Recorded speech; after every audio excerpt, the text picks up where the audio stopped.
que era.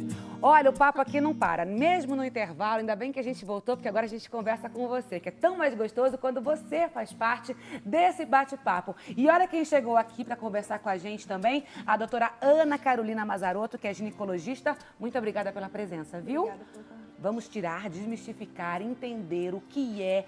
Na verdade, o doutor André já explicou pra gente aqui o que é, né, a incontinência urinária. Agora, a gente vai falar um pouquinho dos sintomas, não, dos tipos de incontinência urinária. Doutor André, para quem ligou a televisão agora, o senhor já apresentou e já comentou a questão aqui da incontinência por esforço, mas eu gostaria que o senhor repetisse, porque tem muita gente que chegou agora aqui no Mais Saudável. Seja muito bem-vindo, o programa tá bom demais, com grandes especialistas aqui. Hoje você vai entender tudo sobre a incontinência, como tratar, como precaver, tá? Fica com a gente, não descola. Vamos repetir, doutor? Então, a incontinência por esforço. Então, como eu estava falando, embaixo da bexiga existe uma estrutura muscular, como ela comentou, o assoalho pélvico, e existe uma válvula chamada esfíncter. E esse esfíncter ele pode ficar frouxo ao longo do tempo. Isso é muito comum nas mulheres. Então, com o esforço, quando tosse, espirra, essa válvula ela é solicitada e ela não dá conta do recado e ela deixa escapar a urina. Esse seria um tipo, a incontinência de esforço. Perfeito. A incontinência por urgência, Urgência, isso. Aí já seria uma outra situação, onde, na verdade, a bexiga está enchendo e acontece uma coisa involuntária. Sem a gente querer, existe uma contração involuntária da bexiga. Então, o problema não é bem a válvula lá embaixo, é a bexiga, vamos dizer assim, chamar entre aspas, que é uma bexiga nervosa. Aí o princípio do tratamento é outro, onde o problema não é o esfíncter lá, é a bexiga nervosa. Então tem outros tipos de tratamento, a gente usa muito, tem medicamentos para isso. Depois existe uma incontinência mista, como está mostrando ali, que tem pacientes que têm as duas coisas, tanto a válvula que não é competente, como a bexiga que é nervosa, vamos dizer assim. Que é essa por transbordamento? Não, seria essa incontinência mista, eu acho que Ah, tá mista, ali. tá. Essa incontinência por transbordamento é quando o paciente, isso acontece muito em homens, quando eles estão muito obstruídos, eles têm um problema de próstata, a bexiga está muito, muito cheia e aí começa a escapar, ela transborda. Certo? E, assim, incontinência total é aquele paciente que realmente nem consegue encher a bexiga. Tem várias situações que podem levar a isso, onde a urina mal para na bexiga, é o paciente que vaza muita urina.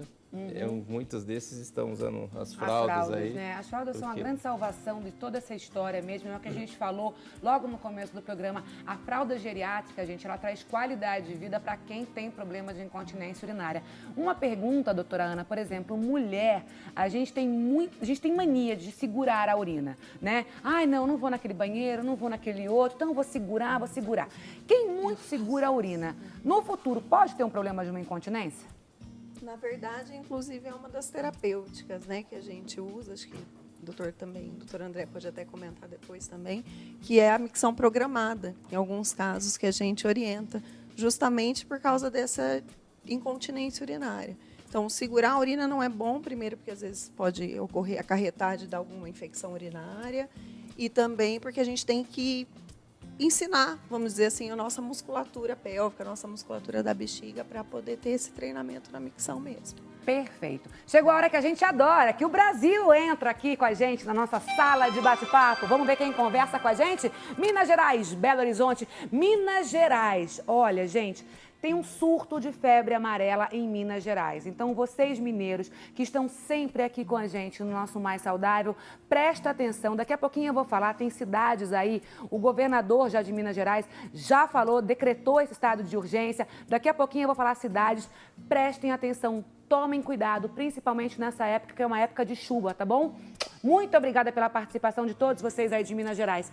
Joyce Cruz, ela diz o seguinte: olá, Cissa, doutores, toda vez que dou muita risada, perco um pouco de urina, fico com vergonha. Como tratar esse problema?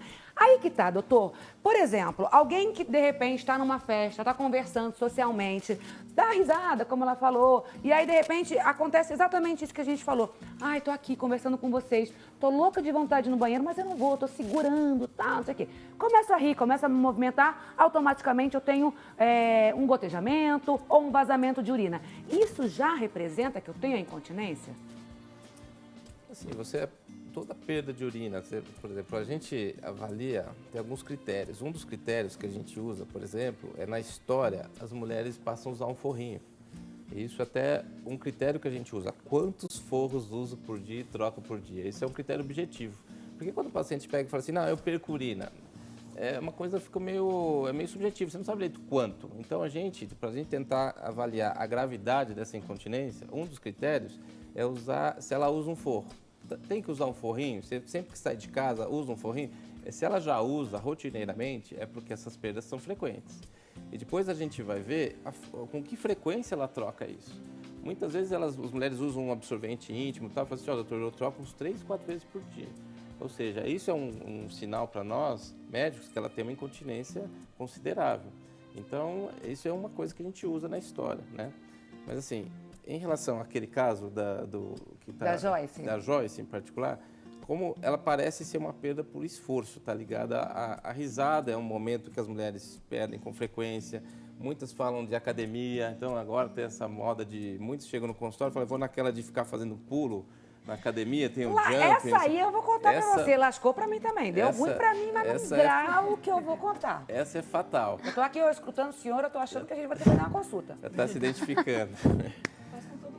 Não é, gente? Faz com todo mundo, faz com todos aqui. Eu fico me perguntando. Bom, enfim, vamos terminar que eu quero te perguntar uma coisa. Então, muito provavelmente... Do pulinho lá. Essa é uma situação, outras que vão brincar com os filhos, falar, vou pular corda, eu perco, ou então tem que dar uma corrida, vou dar um pulo para entrar no ônibus. São situações geralmente de esforço. Provavelmente, aquele esfíncter que eu comentei está um pouco frouxo. Tá. Aí, quando é uma perda leve, uma perda... Isso a gente pode, pela história, definir isso, pode às vezes pedir um exame. Existe um exame um pouquinho constrangedor chamado exame urodinâmica. É o exame urodinâmico onde você liga a bexiga do paciente no computador. É um exame meio chato, mas ele dá muita informação. Ele explica direitinho como a bexiga enche e como ela esvazia. Se é uma perda leve, aí a fisioterapia tem muito para nos ajudar. Essa reabilitação, esse fortalecimento dessa estrutura ajuda muito. Pegando o gancho do Dr. André, de que forma, Rita, quando sai esse diagnóstico e é leve ainda, como é que a fisioterapia vai entrar em ação? Tanto na orientação de exercícios para melhorar a coordenação e fortalecimento dos músculos do assoalho pélvico, quanto na terapia comportamental, que é programar as micções, como a doutora falou, orientar em relação a... Peraí, gente, o que é programar as micções? Quem está em casa, às vezes, como eu, fiquei assim, ó. Se você faz uma ingestão hídrica balanceada, a sua bexiga ela tem um tempo para encher e, teoricamente, ela chega num volume que você precisa esvaziar. Isso é em torno de 2 horas a 3, dependendo da ingestão hídrica.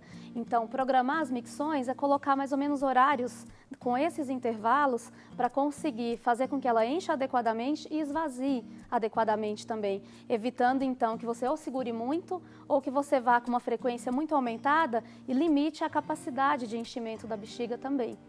Então, a terapia comportamental também ajuda bastante.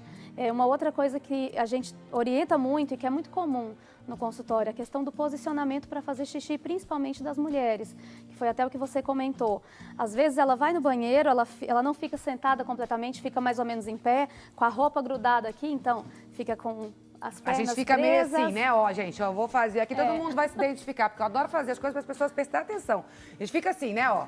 Ninguém senta, ninguém, né? Então fica aqui apoiadinho, segurando o trem, Além né? de não sentar, às vezes ainda tá com a calcinha aqui, a roupa aqui, então você não consegue relaxar. Então não esvazia completamente a bexiga. Então nós orientamos também essa questão do posicionamento para que haja uma eliminação completa e você consiga permanecer mais tempo sem ir no banheiro dentro do intervalo adequado. Além da questão de orientação em relação à quantidade de água que tem que tomar, a alimentos que você pode ou não ingerir quando tem a bexiga hiperativa, não entrando nas questões nutricionais, mas na questão da irritabilidade da bexiga. Sim, sim. Tem uma questão aí, doutor, por exemplo, que pode ser psicológica, estou colocando até um caso particular. Eu sempre treinava em São Paulo, num parque, e todo momento que eu chegava naquele parque, eu já tinha feito xixi em casa, enfim, chegava no parque, fazia xixi, começava a treinar e falava, preciso ir no banheiro, preciso ir no banheiro, preciso ir no banheiro. E eu ia ao banheiro e nada acontecia. Minha urina era muito pequena, né? Enfim, mas a todo momento parecia que minha bexiga estava muito cheia, muito cheia. E aí, realmente, eu começava a fazer algo de esforço, de pular corda, de pular em caixa e tudo mais. Começava um gotejamento, mesmo quase sem ter urina. Assim, você perguntou se pode ser psicológico. É uma situação bem comum, por exemplo, você pega e põe uma pessoa numa situação de estresse. Então, pego e dou um microfone para alguém aqui, eu falo, agora você vai lá, tem que fazer um discurso para 200 pessoas, plateia lotada. Não é raro a pessoa querer urinar momentos antes, ter vontade de urinar. Então, no momento do estresse, a gente pode sim ter vontade de urinar. Mas assim... Mas esse gotejamento que acontece, mesmo quando você já esvaziou a bexiga e ele vai gotejando, o que é isso? Ou acha que esvaziou, né? Ou no acha parque, talvez a questão... Que é isso que você acabou de falar. De repente, né, você senta numa posição que você não está relaxada, você não esvaziou a sua bexiga por completo e numa sessão de esforço você vai tendo esse gotejamento, é isso? A sua informação de xixi pequeno no parque já indica que você não esvaziou, talvez, todo o conteúdo. Então, pode ser que ainda sobrou alguma urina ali dentro e aí você começou a se exercitar, ainda sente a bexiga cheia e começa a gotejar. Perfeito. Quem quer falar com a gente, pode chegar, Brasil. Vamos ver. Eita, terra maravilhosa, Fortaleza, Ceará. Um beijo. Acho que eu vou para ir no carnaval, tá? Patrícia Nogueira. Aí diz aqui, ó, gostaria de saber se a incontinência urinária pode ter causas psicológicas. Patrícia, eu e você e eu, juntinho. Estamos juntos aqui nessa dúvida. O que vocês acabaram de explicar, né? Pode ser que sim, pode ser que não, né? Pode. É que às vezes é difícil você dizer, ele perdeu urina porque foi da cabeça dele. Se você, por exemplo, essa bexiga hiperativa, isso aí não é uma coisa psicológica, é uma doença, de fato. É uma bexiga que de uma hora para outra teve uma contração involuntária. Então, às vezes, só pelo que o paciente conta para nós, é difícil dizer, não, isso é psicológico. Eu digo que é psicológico quando é numa situação muito...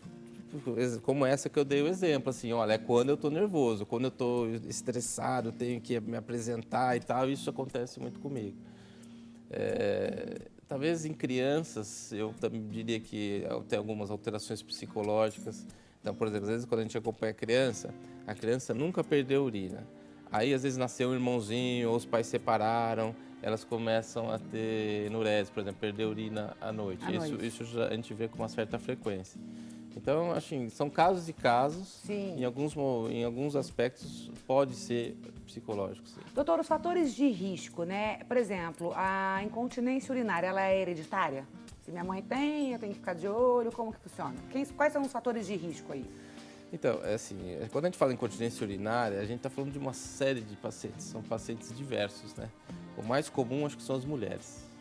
E aí, acho que até depois a doutora pode comentar. Eu acho que tem toda uma questão do parto, da gestação e cuidados durante a gestação que fazem bastante diferença.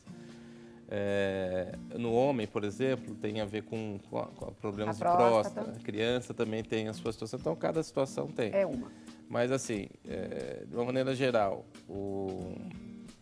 as pacientes que têm um bom acompanhamento, um bom pré-natal é muito importante. Talvez a doutora acho que possa falar um pouquinho. Porque a gente estava conversando aqui, doutora, antes até mesmo do programa começar, a gente estava conversando e eu até disse para os doutores aqui, para as meninas, que eu estava lendo que 10 milhões de pessoas sofrem com a incontinência urinária. Entre esses 10 milhões, gente, homens e mulheres também, mas é claro que é maior nas mulheres, né? E aí eu ia perguntar exatamente essa relação do parto, né? Tem muita gente que opta aí hoje pelo parto humanizado, pelo parto normal. Então, tudo isso tem uma relação. Uma mulher que tem um parto normal, ela pode ter futuramente aí uma incontinência urinária. Como que é essa relação? Nós mulheres, além de toda essa questão que vai mexer com a pressão intraabdominal, que vai mexer com o assoalho pélvico, a gente tem a dependência do estrogênio, que é um hormônio nosso, então isso também a gente já sabe, é bem claro, que a parte da uretra mesmo, que é a parte terminal do sistema urinário, onde passa o xixi na hora que a gente termina de fazer, a gente sabe que aquela musculatura dela, a mucosa dela tem receptores importantes para esse estrogênio. Então, às vezes, uma das causas principais também de ser a mulher mais afetada também pode ser por isso. Em relação ao parto, sabe-se também, por muito tempo pensou-se que o parto vaginal fosse uma causa da incontinência urinária. Hoje a gente sabe que não, que uma das causas pode ser a gravidez, justamente pelo aumento da pressão abdominal, pela alteração que provoca nessa musculatura do assoalho pélvico.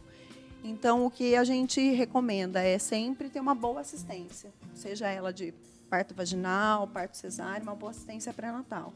E hoje em dia se fala muito, né, no parto humanizado, violência obstétrica, então lembrar sempre que existem algumas coisas que a gente faz de procedimento mesmo obstétrico, que eles vêm para proteger, muitas vezes, a pelve futuramente para essa paciente. Perfeito. Então, muita gente, às vezes, tem essas dúvidas sobre episiotomia, algumas coisas que são realizadas no parto vaginal, que, às vezes, elas servem para proteger isso no futuro em relação à incontinência. A gente tem uma tela aqui, pode colocar, por favor, para todo mundo em casa, dos fatores de risco, né? E aí a gente coloca lá a idade avançada, a obesidade, o tabagismo, a gravidez e a menopausa. Realmente tem relação todos esses sintomas. É perfeito ali o fato de estar a gravidez, né? E não o parto vaginal em si.